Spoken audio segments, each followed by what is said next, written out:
मित्रांनो, बऱ्याच वेळेला मला विचारलं जातं की डॉक्टर, हृदयाची तपासणी किती वेळाने करावी? याचं उत्तर प्रत्येकासाठी सारखं नाहीये.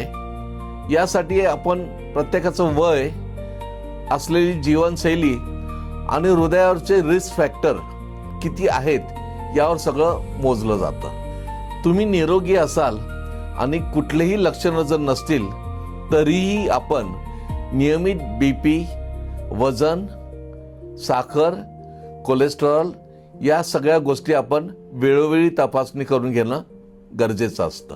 तुम्हाला मधुमेह असेल, लठ्ठपणा असेल, कोलेस्टेरॉल वाढलेलं असेल किंवा धूम्रपानाची सवय असेल तर अशा वेळेला मात्र तुम्ही नियमित तपासणी करणं गरजेचं आहे. तुमच्या कुटुंबात कमी वयामध्ये हृदयविकाराचा इतिहास असेल तर निश्चितच तुम्ही त्याकडे लक्ष दिलं पाहिजे. ECG आणि 2D इकोकार्डिओग्राफी सारख्या तपासण्या आपण नियमित केल्याच पाहिजे असं नसून आपले कन्सर्न डॉक्टर जे असतील त्यांना तुमच्या असलेले लक्षणं आणि धोके हे बघून कुठल्या तपासण्या कराव्यात हे त्यांना ठरवू द्यावेत.